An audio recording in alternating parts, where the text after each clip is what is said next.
मुझे अभी अभी ऑफिस के बाहर छोड़ के गए हैं।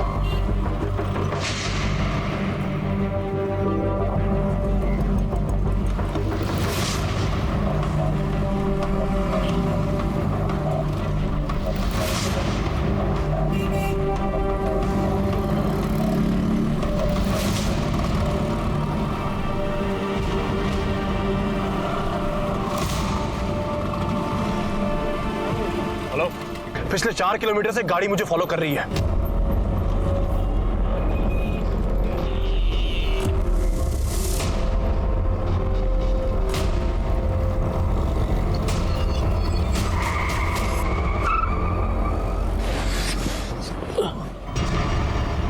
अनिकेत,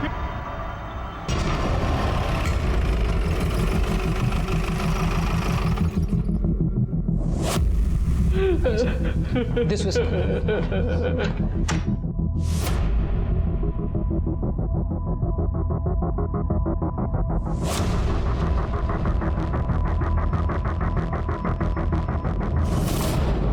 सर, विक्टिम को जब यहाँ लाया गया था वो ऑलरेडी डेड था। मुझे इसकी डिटेल रिपोर्ट चाहिए। Sure sir. इनके साथ कोई और है? हाँ सर, बाहर बेटा।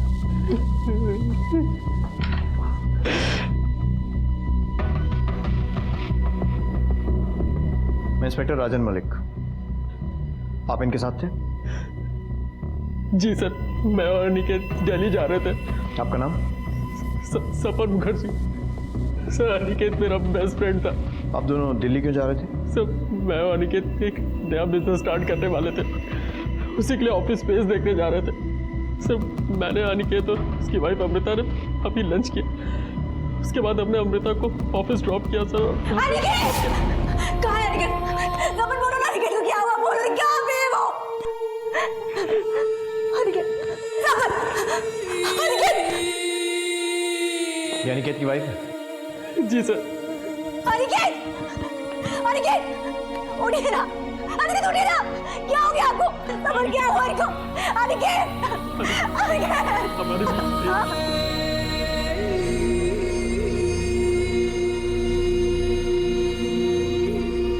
डॉक्टर से बोलो कि थोड़ी देर बाद पोस्टमार्टम करें और फॉरेंसिक टीम को भी बुलाओ। सर, सर वो रही गाड़ी।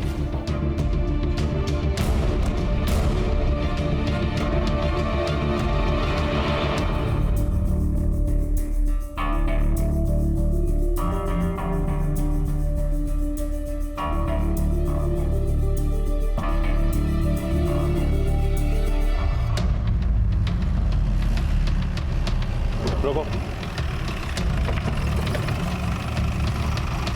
यही जगह बोली थी ना? हाँ। देखो चारों तरफ कुछ मिलता है तो।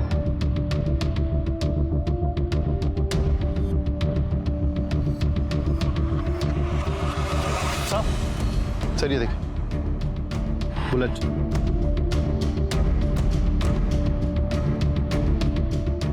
और सर ये देखिए,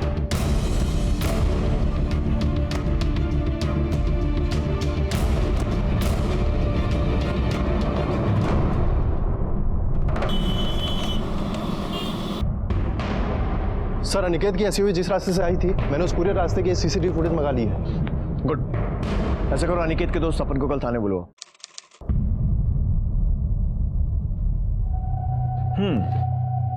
तो मतलब कई किलोमीटर तक एक गाड़ी तुम लोगों का पीछा करती है, पर तुम्हें इस बारे में कुछ नहीं पता। फिर एक आदमी तुम लोगों की तरफ गन निकालता है, पर गोली सिर्फ अनिकेत को मारता है और भाग जाता है, और साथ में बैठे शख्स को कुछ नहीं करता। सर, जब अनिकेत ने झटके से गाड़ी रोकी तब मुझे पता चला कि दूसरी गाड़ी ने फोर्सफुली उसको गाड़ी रोकने पे मजबूर किया सर। उस गनमैन ने अनिकेत पे गन पॉइंट की हुई थी सर। उसने गाड़ी रिवर्स करने की कोशिश की, पर तब तक उसने अनिकेत पे गोली चला दी सर। और सर, अनिकेत। कमाल की बात है ना पंकज, हमने उस रूट का सीसीटीवी फुटेज चेक किया और उसमें क्लियर है कि वो कार बहुत देर से अनिकेत की एसयूवी का पीछा कर रही थी, और जिस तरीके से अनिकेत ने अपना रास्ता बदला उससे ये साफ है कि अनिकेत को भी पता चल गया था कि कोई उसका पीछा कर रहा है, और तुमने कुछ नहीं देखा। अनिकेत ने भी तुम्हें कुछ नहीं बताया। सर हो सकता है अनिकेत ने मुझसे कुछ कहा हो, पर मैं ही नहीं सुन पाया सर। असल में मैं।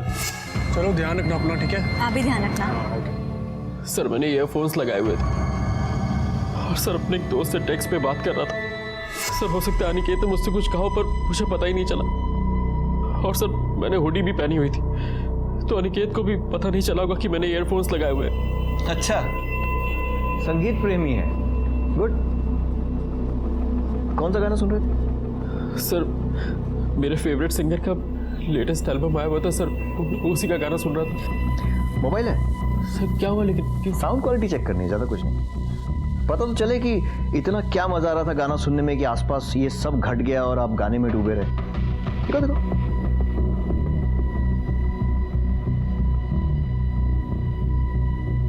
सुना? नहीं सर। पॉज्ड है। सर मैं सिर्फ इतना जानता हूँ कि अगर उस दिन पब्लिक ने शोर नहीं मचाया होता तो उस गनमैन ने सर वापस से फायर कर दिया होता। तो मतलब तुमने उस आदमी का चेहरा नहीं देखा? सर मैं आपको बता तो चुका हूँ कि उसने अपना चेहरा ढका हुआ था और सर उसने हुडी भी पहनी हुई थी जैसे तुमने पहनी थी कल।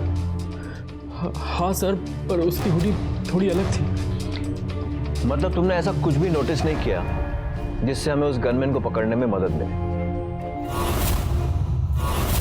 सर टैटू, सर उसके राइट हैंड पे एक टैटू बना हुआ था सर। कैसा टैटू? सर एक बड़ा सा टैटू था सर, यहाँ से लेके यहाँ तक सर ग्रीन रंग का था, डिजाइन बनी हुई थी सर उसमें। हमारे स्केच आर्टिस्ट को बता के बनवा सकते हो? जी सर।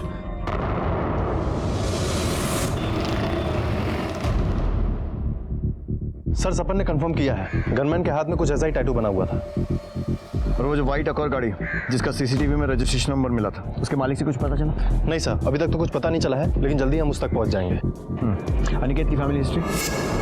सर अनिकेत के फादर मेरठ के जाने माने और रईस प्रॉपर्टी डीलर हैं। और सर ये भी पता चला है कि अनिकेत के पेरेंट अनिकेत और अमृता की शादी से खुश नहीं थे। क्यों? उन दोनों की फैमिलियां बराबरी की नहीं थी? नहीं सर, ऐसा कुछ नहीं है। सर अमृता के फादर भी जाने माने कॉलेज के लेक्चरर हैं, पैसे वाले हैं, और सर उन्होंने तो काफ़ी किताबें भी लिखी हैं। जब दोनों फैमिलीज बराबर की थी तो फिर प्रॉब्लम क्या थी अमृता से? सर दरअसल अमृता का पहले किसी के साथ अफेयर था, तो अनिकेत के पेरेंट्स को लगता था कि शादी के बाद भी अमृता का अफेयर चालू है, इसीलिए। जेलस एक्स लवर का एंगल अब समझ में आ रही है ना story? Excuse me sir. Hello, क्या? ठीक है, हम अभी आ रहे हैं। सर अनिकेत की लाश को लेकर काफी बवाल हो रहा है। हम ले जाएंगे, छोड़िए चुप हो जाइए। मेरे बेटे की एक ही गलती थी कि इसने इस लड़के के साथ शादी की। अब मैं इसे हाथ भी लगाने नहीं दूंगी। ये क्या बकवास कर रही हैं आप? देखिए, अगर आपने अपना बेटा खोया है तो मेरी बेटी ने भी अपना पति खोया है। अनिकेत के ऊपर मेरी बेटी का भी उतना ही हक है, समझिए आप। छोड़िए मेरे को। क्या हो रहा है सब? आपको मेरे बेटे के मर्डर के लिए इन्वेस्टिगेशन करने की जरूरत नहीं है। मुझे मालूम है मेरे बेटे का मर्डर किसने किया है। गिरफ्तार कर लो इसे, इसी ने मेरे बेटे का मर्डर करवाया है, ये इस कमीने सपन के साथ मिलकर। नहीं सर, ये झूठ बोल रहे हैं। सच बात तो ये कि इन लोगों ने मुझे अपने घर की बहू माना ही नहीं। ये लोग मुझसे नफरत करते हैं क्योंकि इनके बेटे ने मुझसे शादी करी थी। अरे तुझ जैसी औरत के साथ नफरत नहीं करेंगे तो और क्या करेंगे? हमें सब पता है कि तूने कहाँ का और किधर किधर गुल खिलाए हैं। अपनी रंगरलियों के लिए तूने मेरे बेटे की जान ले ली है। देखिए, जुबान संभाल कर बात कीजिए, समझे? बस बहुत हुआ। पूरे हॉस्पिटल को मछली मार्केट बना के रखा हुआ है आप लोगों ने। जो मरा है वो आपका बेटा है, आपका दामाद, तुम्हारा पति। कम से कम उसकी तो इज्जत कर लो। अरे मैं कह रहा हूँ सर कि इसने ही मेरे बेटे को मारा है। इसका चक्कर चल रहा था। इन दोनों के अलावा किसी को नहीं पता था कि मेरा बेटा कहाँ जा रहा है। इन लोगों ने ही उन गुंडों को बताया होगा। देखिए मैम, किसी और को एक्सपर्ट कमेंट देना है? गुड। तो पूरी इज्जत के साथ अनिकेत का क्रियाकर्म कीजिए और उसका कत्ल किसने किया है यह पता लगाने की जिम्मेदारी हम पर छोड़ दीजिए। बॉडी लेकर जाओ, जाइए आप लोग।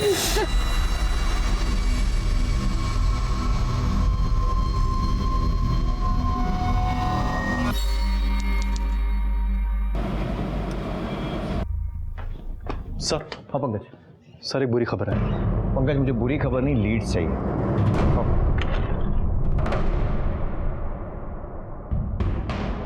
बोलो क्या बुरी खबर है? सर जो कार अनिकेत के एसयूवी का पीछा कर रही थी उसका रजिस्ट्रेशन नंबर UP 14XX4400 फर्जी है सर। इस नंबर की कोई भी एक और कार रजिस्टर्ड नहीं है सर। वाकई में बुरी खबर है। ऐसा करो, इस नंबर के आसपास के जितने नंबर्स हैं उनकी पूरी सीरीज चेक करो और देखो उनमें से कोई व्हाइट अकॉर का नंबर है। अंधेरे में तीर चलाने जैसा है, पर क्या पता निशाने पर लग जाए। मैं पता करता हूँ सर। सर वो अमृता ठाकुर है।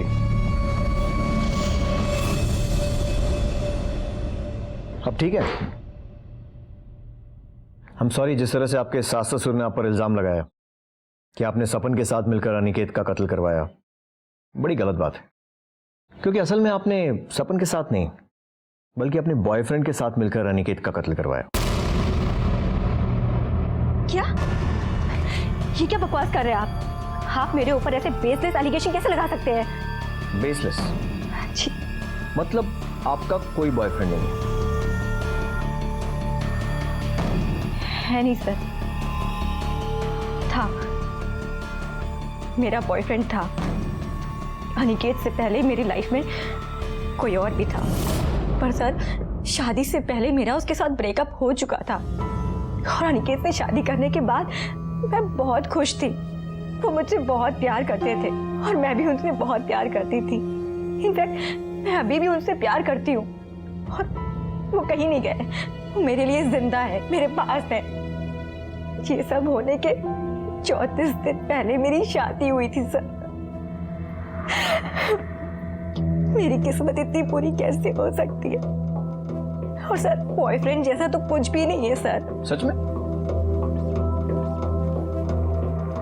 अमृता जी, ये मेरे पास कुछ कागज हैं जिन्हें हम CDR कहते हैं, कॉल डिटेल रिकॉर्ड्स।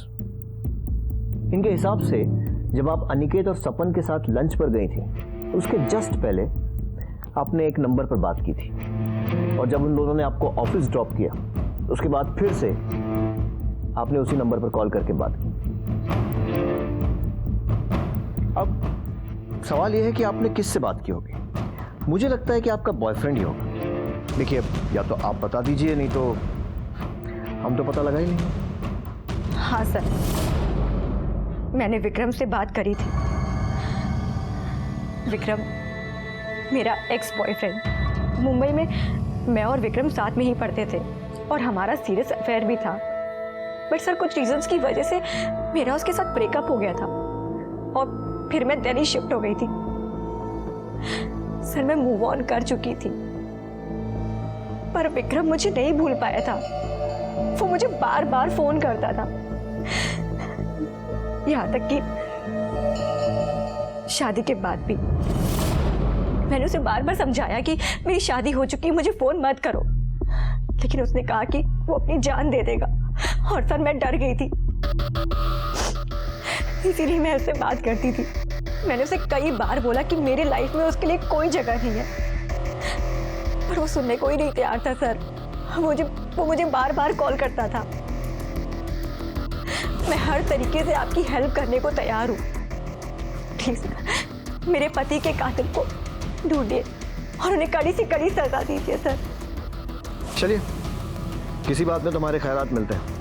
मैं भी आपके पति के कातिल को कड़ी से कड़ी सजा दिलवाना चाहता हूँ।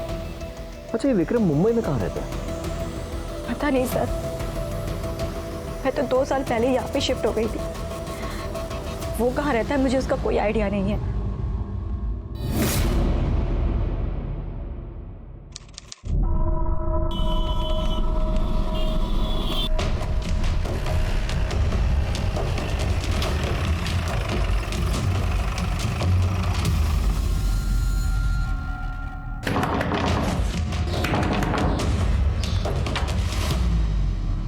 विक्रम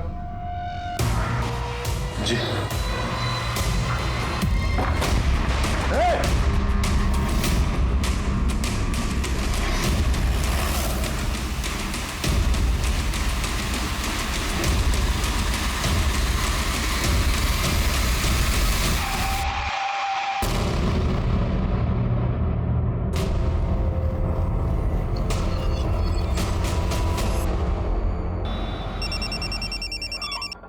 हाँ पंकज, बोलो।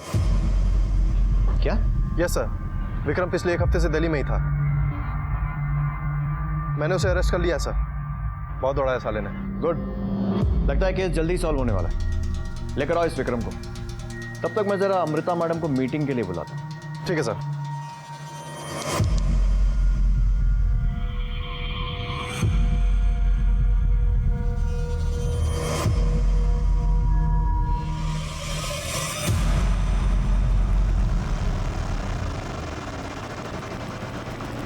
आइए। बहुत सारे सवाल पूछने हैं आपसे, और आपको तो पता ही होगा कि मैं आपसे क्या पूछने वाला हूं। अब मैं आपसे सवाल पूछूंगा, फिर आप इनकार करेंगी, फिर मुझे आपसे सख्ती करनी पड़ेगी, फिर आप डर जाएंगे और फिर सब कुछ बताएंगे। इसमें ना बहुत सारा टाइम वेस्ट होगा हम दोनों का। तो बेहतर है कि आप खुद ही मुझे सब कुछ बता दें। क्यों? बैठिए।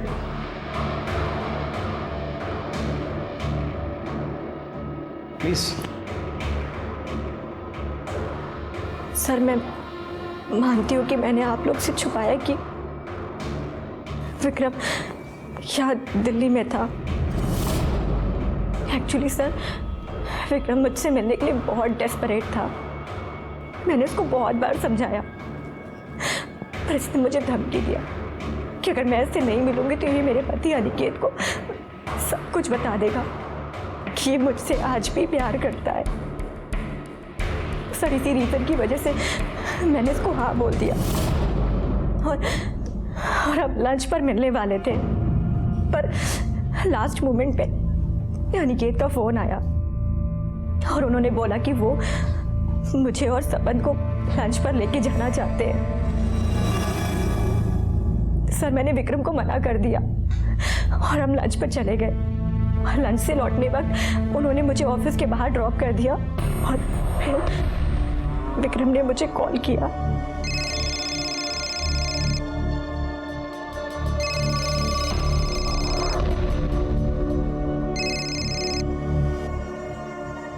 अनिकेत मुझे अभी भी ऑफिस के बाहर छोड़ के गया है। तुम यहाँ क्या कर रहे हो? तुम्हारा इंतजार। बट डोंट वरी, तुम्हारा इंतजार करने की तो मुझे आदत हो चुकी है। एनीवेज, अपना ऑफिस नहीं दिखाओगी? हाय अमृता।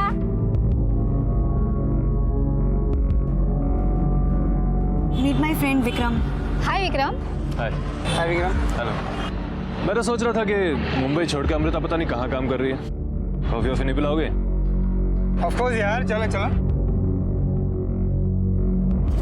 तो विक्रम तुम्हारे साथ ऑफिस में था? जी, विक्रम मेरे साथ ही था। जब मुझे फोन आया कि सब लोग अनिकेत को हॉस्पिटल लेकर जा रहे हैं, विक्रम ने मुझसे कहा कि वो भी हॉस्पिटल चलना चाहता है, पर मैंने उसको मना कर दिया सर, बिकॉज आप तो जानते हैं मेरे इन-लॉज वो मेरे पर कैसे कैसे एलिगेशंस लगाते हैं। इसी वजह से मैंने किसी को नहीं बताया कि विक्रम यहाँ दिल्ली में है। पर आई डोंट नो कि ये बात सपन को कैसे पता चल गई। मैंने उसको रिक्वेस्ट किया कि ये बात वो किसी को भी ना बताए। उस वक्त इतनी सारी चीज़ें थी हैंडल करने को, सब कुछ इतना कॉम्प्लिकेटेड होते जा रहा था और मैं नहीं चाहती थी कि कॉम्प्लिकेशंस और बढ़ जाए। तो फिर तुम पुलिस को देखकर भागी क्यों थे? सर,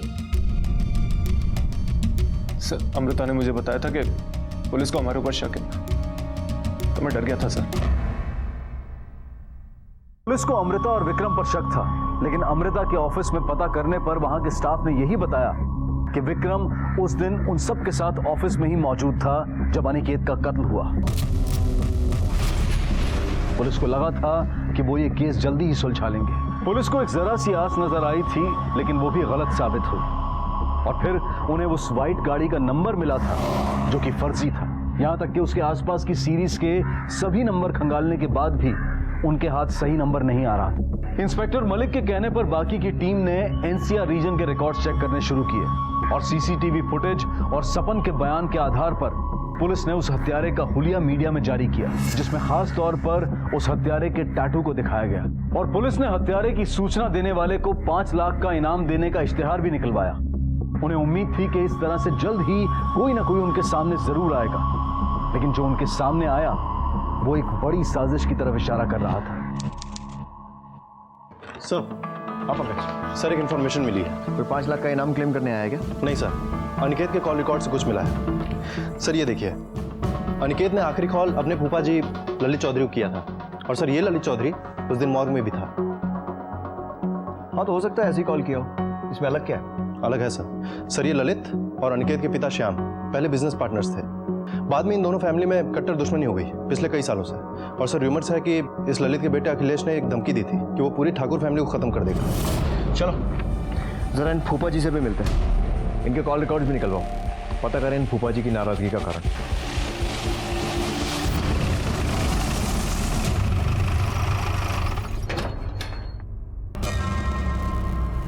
अरे आप लोग यहाँ?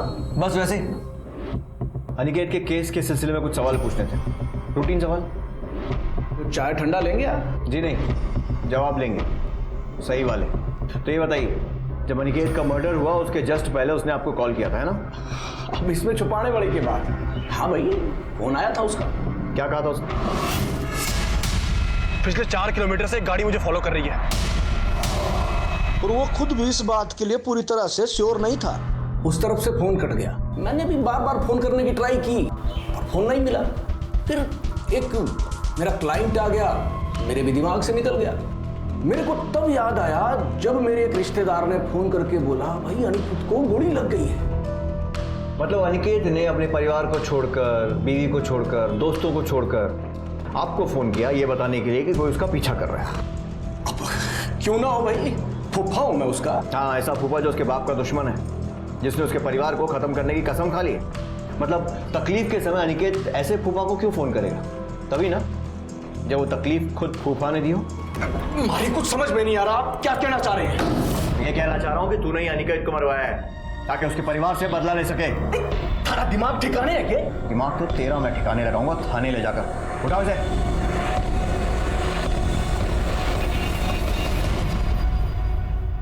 बहुत गलती कर रहे हैं। ये देख, ये नंबर जिस पर पिछले महीने तूने 2 बार बात की थी, किसका है? हजारों फोन करता हूं, अब किस किस को याद रखूंगा? मैं याद दिलाता हूं। बिरजू नाम है उसका, सुपारी लेता लोगों को मारने की। याद आया? हाँ, वो बिरजू को फोन किया था अनिकेत की सुपारी देने के लिए। और क्या करता मैं? अनिकेत ने मेरे को धमकी दी थी कि पूरे परिवार को मार डालूंगा। मेरे को तो बड़ा गुस्सा आ रहा था, पागल हो गया था मैं। जैसे ही मारा गुस्सा शांत हुआ, मैंने मन बदल लिया। मन नहीं बदला है तो अपनी बात बदल रहा है। तू नहीं मरवाया ना अनिकेत को? नहीं सर, मैं सच कह रहा हूं। आप बिरजू को पूछ लो। अनिकेत को भी ऐसा ही गुस्सा आ रहा था, वो भी यही समझ रहा था कि मैंने गुंडे भेजे हैं। तभी तो गुस्से में उसने मेरे को फोन किया था। पिछले 4 किलोमीटर से एक गाड़ी मुझे फॉलो कर रही है। ये बकवास बंद कर अनिकेत, हैं? अरे मैं बोल रहा हूं ना, मैंने कोई आदमी ना भेजे हैं। मेरे पीछे गुंडे सिर्फ तू ही भेज सकता है, लेकिन एक बात याद रख, तुझे मारे बिना मैं मरूंगा नहीं, समझा? तू अपने इन पचड़ों में ना मारे को मत डाल। और वैसे भी तूने और तारे बाप ने जो है बड़े लोगों का उल्लू काटा है, उनमें से ही कोई होगा। तुझे तो मैं बाद में देखता हूं। उसके बाद अनिकेत का कोई फोन नहीं आया। जब तक हमारी इंक्वायरी पूरी नहीं हो जाती ना, शहर छोड़कर मत जाइयो। सर हमने काफी नंबर से मैच कराया, लेकिन एक कार का नंबर ऐसा मिला जो उस नंबर से काफी करीब है। और सर इस व्हाइट एक्वायर कार का नंबर है UP 14XX 4300, ना कि 4400। हो सकता है उन लोगों ने 300 का 400 कर दिया। Yes sir. और सर ये कार गाजियाबाद के रहने वाले किसी महेश त्रिपाठी के नाम पे रजिस्टर्ड है। महेश त्रिपाठी?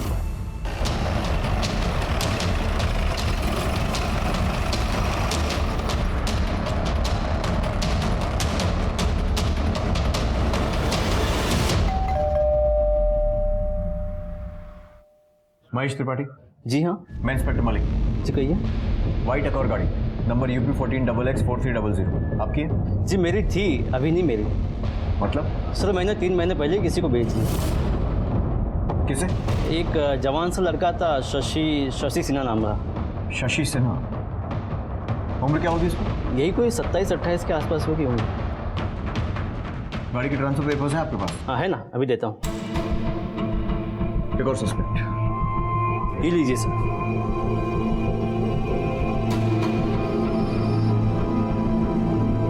ये क्या है? इसमें कुछ भी क्लियर नहीं है। ओह सॉरी सर, थोड़ी सी गलती से ग्रेवी गिर गई थी इसके ऊपर। उसके बारे में कुछ और बता पाएंगे? ज़्यादा कुछ नहीं पता उसके बारे में, लेकिन हाँ उसके हाथ में छोटा सा टैटू था। कुछ ऐसा था क्या? हाँ यही था सर।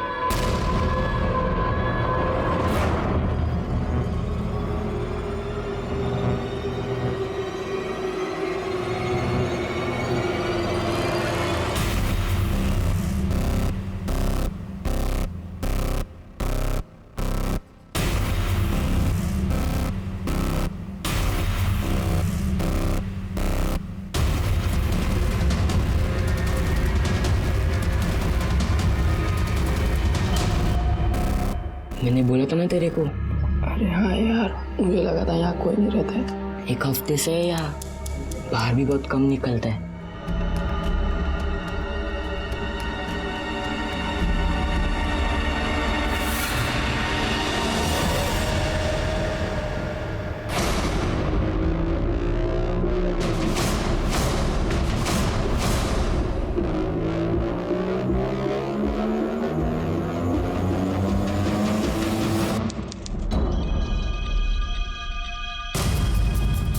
सर मर्डर के एक दिन बाद से ही शशि ने अपना फोन स्विच ऑफ कर दिया है और अभी तक ऑन नहीं किया है सर। इसके घर तो किसी को नहीं भेजा है ना अब तक? नहीं सर, अभी तक तो नहीं, लेकिन उसके आस पड़ोस में हमने इसके बारे में पूछताछ की है सर। इसके घर पे सिर्फ इसकी माँ रहती है और उसको खबर नहीं है कि हमारी नज़र उसके ऊपर है। फ़ोन बंद करने से पहले शशि ने आखिरी कॉल किसको किया था? सर किसी पिंटू चड्डा नाम के आदमी को। पता करो इस पिंटू चड्डा के बारे में, शायद उसके जरिए हम शशि तक पहुँच सकें।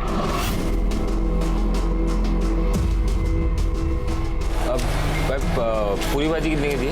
पूरी भाजी 40 रुपए की।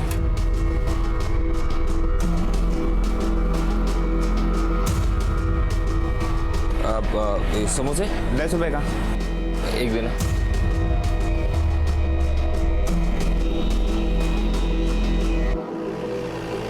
अरे सुनो, ये मकान नंबर 248/7 किधर है? इधर चलो।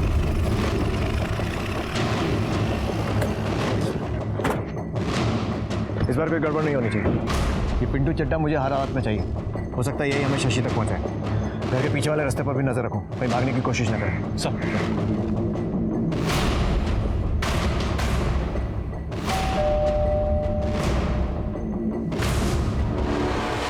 कौन चाहिए?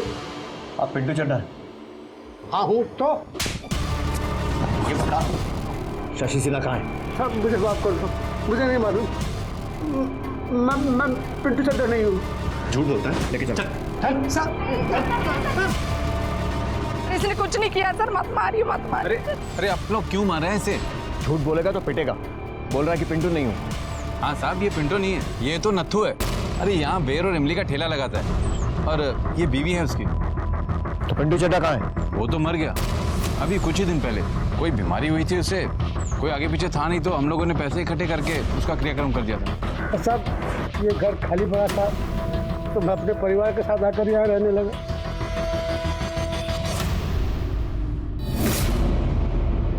पुलिस को लगा था कि वो पिंटू के जरिए शशि सिन्हा तक पहुंच जाएंगे, लेकिन पिंटू की मौत के साथ वो उस आखिरी कड़ी को भी खो चुके थे। इस केस के दौरान पुलिस के सामने पहलू तो कई आए थे, लेकिन सभी गलत साबित हुए। लेकिन पुलिस शशि सिन्हा तक पहुंचने में कोई गलती नहीं करना चाहती थी, इसलिए इंस्पेक्टर मलिक ने मृत पिंटू चड्डा के बारे में और पता करना शुरू किया। उन्हें पक्का यकीन था कि पिंटू चड्डा के तार कहीं ना कहीं शशि से जरूर जुड़े थे। और वहीं दूसरी तरफ पुलिस 24 घंटे शशि की मां पर नजर रखे हुए थी।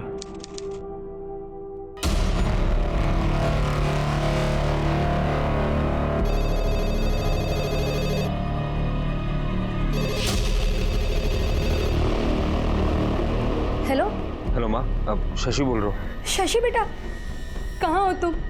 कैसे हो? मैं ठीक नहीं हूँ माँ, मुझे कुछ पैसे की जरूरत है। घर आ जाओ बेटा। माँ अभी घर नहीं आ सकता मैं। क्यों? किससे डर रहे हो? वो गुंडा, वो अभी भी तुम्हारे पीछे पड़ा है ना? माँ ये सब मैं अभी बता नहीं सकता। आप ना मेरे लिए कुछ 10-15 हज़ार का जुगाड़ करके रखना, ठीक है? अब मैं आपको फिर से फोन करता हूँ।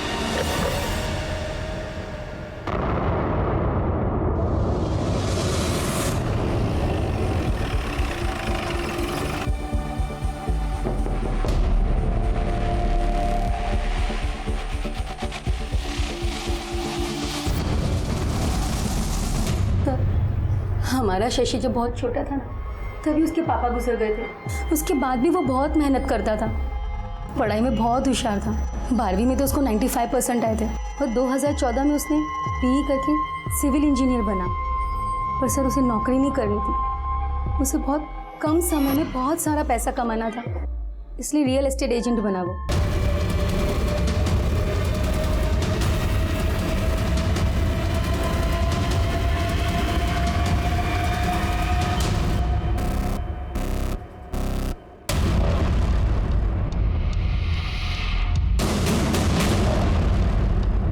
और फिर उसने ढेर सारे पैसे कमाना शुरू कर दिए। सर शुरू में तो सब कुछ ठीक चल रहा था, फिर उसने एक फ्लैट की डील की जिस पर केस चल रहा था, बेचारा बहुत बुरी तरीके से फंस गया था। उसका बिजनेस डूबने लगा, इसीलिए उसने एक लोन लिया। किससे लोन लिया था उसने? वो पिंटू है, पिंटू चड्डा। मुझे तो एक आंख नहीं भाता है वो। मेरा बेटा जब पैसा नहीं चुका पा रहा था, हर रोज घर पे आता था तकाजे के लिए। और एक दिन तो देख, अब बहुत हो गई तेरी बहानेबाजी। अब मुझे तेरे बहाने नहीं चाहिए, पैसे चाहिए, मेरे पैसे। अरे बोला ना दे दूंगा। तुम्हारे पैसे लेके भागा जा रहा हो क्या मैं? क्या समझ रहा है तू मुझको? हाँ? बहुत एकड़ी है तेरी, बहुत एकड़ी है। पिंटू भाई हाथ छू के बात करो। हाथ छू के बात कर रहा? प्लीज मैं तुम्हारे हाथ जोड़ती हूँ, मेरे बेटे को मत मार। एक हफ्ते में या तो तू मुझे मेरे पैसे दे दे या फिर मैं तेरी जान ले लूंगा। सर, अगले ही दिन शशि घर से चला गया 4 लाख की जुगाड़ के लिए, पर अब तक घर नहीं लौटा। मैंने राजू से भी पूछा, पर उसने कहा कि उसे कुछ नहीं पता। राजू कौन? सर, वो मैकेनिक है, मेरे बेटे की गाड़ी देखता है। कौन सी गाड़ी है शशि के पास? सफेद एक और है सर। UP 14XX4400, यही नंबर है ना? तो उस दिन से शशि से ना तो आपकी बात हुई न राजू की। जी नहीं। आप एक माँ हैं, अपने बेटे की खातिर कम से कम आपको झूठ नहीं बोलना चाहिए। सर, उसका फोन आया था पैसों के लिए, वही तो वो बोल रहा था। मैंने उससे पूछा भी कि क्या वो गुंडा उसका पीछा कर रहा है, उसे परेशान कर रहा है, लेकिन उसने मुझसे कुछ भी नहीं कहा। सर प्लीज मेरे बेटे को बचा लीजिए। देखिए, फिलहाल हम लोग जा रहे हैं, लेकिन हमारा एक आदमी 24 घंटे आपके घर पर नजर रखेगा। आपकी फोन कॉल भी रिकॉर्ड होंगी और मुझे पूरी उम्मीद है कि आप अपने बेटे को ये नहीं बताएंगी कि पुलिस को उसकी तलाश है, क्योंकि अगर आपने ऐसा किया तो आप और आपका बेटा दोनों बहुत बड़ी मुसीबत में पड़ सकते हैं। पिंटू चड्डा के बारे में पता करने पर पुलिस को यह जानकारी मिली कि पिंटू एक हिस्ट्री शीटर था और वो कई बार जेल जा चुका था। और आखिरी बार जब पिंटू जेल गया था तो वहां वो एक दूसरे अपराधी धर्मपाल शर्मा यानी कि धर्म के काफी करीब आ गया था। और जेल से निकलने के बाद भी पिंटू अक्सर फोन पर धर्म से बातें किया करता था। अब पुलिस ये शक कर रही थी कि हो सकता है कि धर्म, पिंटू और शशि मिले हुए हों और ये कोई गैंग है जिन्होंने ये हत्या सुपारी के लिए की हो। इसलिए पुलिस ने धर्म को ढूंढना शुरू किया ताकि वो धर्म के जरिए शशि तक पहुंच सके।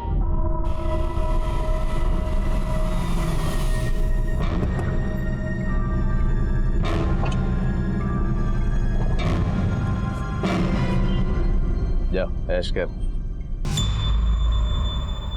क्या बात है धर्मपाजी, आप तो सच में धर्मात्मा बन गए। 100 का नोट दे दिए। अरे हम तो पैदाइशी धर्मात्मा है।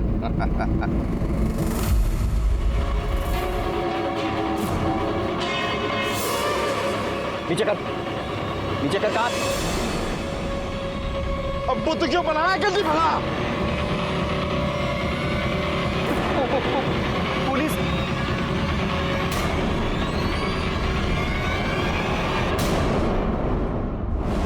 भाई, लोग लाख बातें बना लें, ठुल्ला मामू बोल लें, पर पुलिस ना मुजरिमों तक पहुंच ही जाती है। अच्छी बात है ना? पर पता पुलिस की बुरी बात क्या है?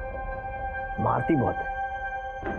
और हमारे पंकज को तो खास मजा आता है मुजरिमों को मारने में। तो मार खाने से बच जा और अनिकेत के मर्डर के बारे में सब कुछ सच सच बता दे।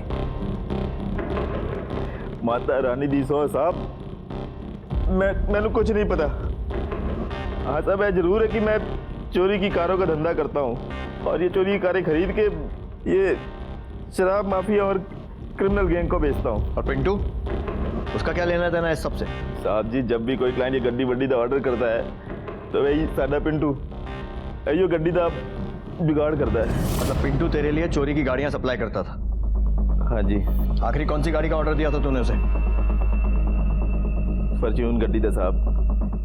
एक ड्रग डीलर ने मैंने ऑर्डर किया सी तो मैं पिंटू ने किया कि वैसे ही फॉर्च्यून गड्डी का जुगाड़ करने वास्ते मैं पैसे भी दिते साहब उन्होंने 6 लाख रुपये। फिर कुछ नहीं साहब, मेरा कोई वापस कॉन्ट्रैक्ट वॉन्ट्रैक्ट होया नहीं। मैं सोचा कि वो गड्डी का जुगाड़ करने वास्ते लग्या होया है, फिर मैंने कल ही पता चलिया कि मर गया हो। शशि सिन्हा को जानता है? नहीं जानता है साहब, रब दी सो नहीं जानता।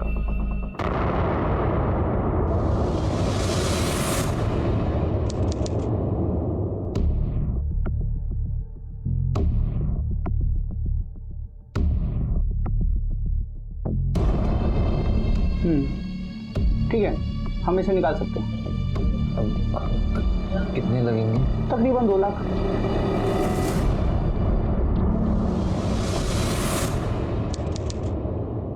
सर हमें शशि कॉल रिकॉर्ड से राजू मैकेनिक का नंबर मिल गया है। हमने शशि की माँ से कंफर्म भी करा लिया है सर, और राजू के नंबर को सर्विलांस पे भी डाल दिया है। जैसे ही शशि राजू को फोन करेगा हमें पता चल जाएगा सर। गुड।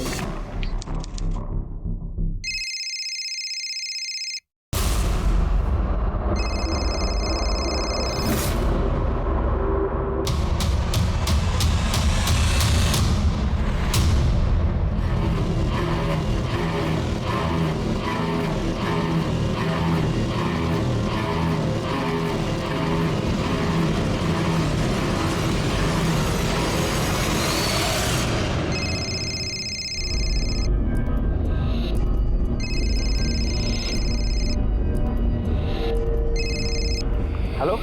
हाँ हेलो राजू, शशि बोल रहा हूँ। शशि, अरे कैसा है तू? मैं ठीक हूँ, तू कैसा है? अरे मेरी छोड़, तू अपनी बता ना, तू कैसा है? अरे राजू बहुत बुरी तरह फंस गया हो यार। अब मुझे मेरी गाड़ी बेचनी है, 2 लाख से ऊपर कुछ भी चलेगा। अच्छा ठीक है, तू घबरा मत, तू ना गाड़ी लेके सीधा मेरे पास आ जा। हाँ ठीक है चल बाय।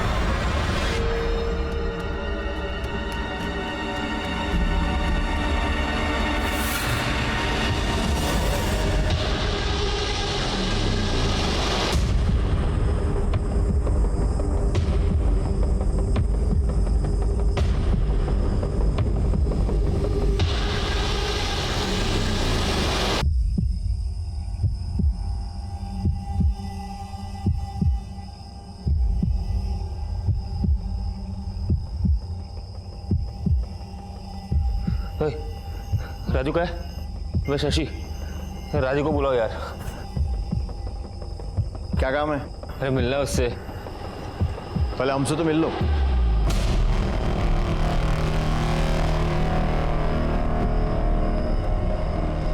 लेके चलो इसे। पिंटू के डर से हम घर से भागकर छिपते फिर रहे थे, लेकिन पिंटू को हमारे ठिकाने का पता चल गया। पिंटू भाई, मैं सोच रहा हूँ कि आप तुझे मार के तेरा किस्सा ही खत्म कर दूं। नहीं पिंटू भाई, लेकिन नहीं, मुझे लगता है कि तुझे एक चांस देना चाहिए। तुझ पे तरस आ रहा है मुझे, तो चल देता हूं। तू मेरे लिए एक फॉर्च्यून एसयूवी कार लेकर आ जा, तो मैं ना तेरे 4 लाख रुपए और उसका सूद सब माफ कर दूंगा। फॉर्च्यून एसयूवी कहाँ से लेके आओ पिंटू भाई? कहाँ से लेके आओ? अरे चोरी कर ले। मुझे उसकी उधारी चुकानी थी और मेरे पास कोई चारा नहीं था। और मैं और राजू मैकेनिक उस दिन नोएडा में व्हाइट फॉर्च्यून एसयूवी ढूंढने निकल गए। हमें 1-2 एसयूवी मिली, पर वो व्हाइट नहीं थी। फिर हमें रेस्टोरेंट के बाहर अनिकेत की व्हाइट फॉर्च्यून देखी।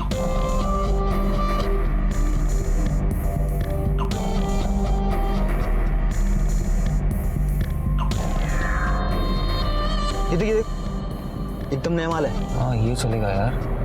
क्या करें, पार्किंग से चुरा ले? पार्किंग चुराने में खतरा है, कैमरे लगे होंगे। मैं तो बोलता हूँ मौका देखकर रास्ते में छीन लेते हैं। मैं गाड़ी पे नजर रखता हूँ, तू जाकर आसपास का जायजा लेके। ठीक है, चल।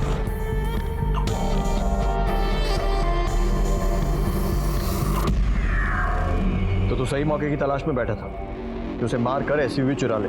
नहीं सर, हम उसे मारना नहीं चाहते थे सर। हम तो बस अपनी जान बचाने के लिए वो गाड़ी चुराना चाहते थे, ताकि हमारी लोन माफ हो जाए। हमारा बैड लक भी देखिए ना सर, हमें अब जाके पता चला कि पिंटू मर चुका है। यही बात हमें पहले पता चल चुका होता तो पिंटू का डर हमारे सर पे नहीं होता। लेकर जाने। पुलिस के हाथ अनिकेत का असली कातिल लग चुका था। शशि को अपने किए हुए अपराध की सजा जरूर मिलेगी, लेकिन कुछ सवाल ऐसे हैं जो शायद कभी खत्म नहीं होंगे। आखिर वो ऐसी कौन सी चीज है जिसे पाने के लिए इंसान ना सिर्फ अपने भविष्य को दांव पर लगा देता है, बल्कि किसी मासूम की जिंदगी से खेलने से भी बाज नहीं आता? क्यों एक सुनहरे सपने के लालच में जानबूझकर इंसान अपराध की अंधेरी सुरंग में खोता चला जाता है? ऐसी महत्वाकांक्षा का क्या फायदा कि इंसान अपराध के दलदल में धंसता चला जाए? शशि सिन्हा एक इंजीनियर था। वो अगर चाहता तो बिजनेस के फेलियर के बाद भी एक अच्छी नौकरी करके अपना जीवन ठीक तरह से बिता सकता था, वो पिंटू का कर्जा भी उतार सकता था, लेकिन ये सब छोड़कर उसने एक ऐसा रास्ता अपनाया जो उसे अपराध की दुनिया तक ले गया। परिणाम की चिंता किए बिना शशि ने छलांग लगा दी और फिर मुंह के बल जा गिरा। उसकी एक गलती ने न सिर्फ उसकी जिंदगी बर्बाद कर दी बल्कि कई और जिंदगी भी उजड़ गई। अमृता और अनिकेत के सारे सपने टूट गए। उनकी गलती बस इतनी सी थी कि शायद अनिकेत गलत वक्त पर गलत जगह पर था, या फिर गलत वक्त में वो सफेद गाड़ी गलत जगह पर थी। आसमान को छूने के सपने देखने में कोई बुराई नहीं है, लेकिन नींद से जागने के बाद इंसान अपने कदम जमीन पर ही रखता है, और जमीन को मजबूत बनाए बगैर आसमान में उड़ान नहीं भरी जा सकती। इसी विचार के साथ अब मैं अनूप सोनी आपसे विदा लेता हूं। फिर मुलाकात होगी अगले एपिसोड में एक और चौंका देने वाले केस के साथ। तब तक अपना और अपने परिवार का ख्याल रखें और देखते रहें क्राइम पेट्रोल सिटी क्राइम। सबक एक को सीख हम सबको। जय हिंद।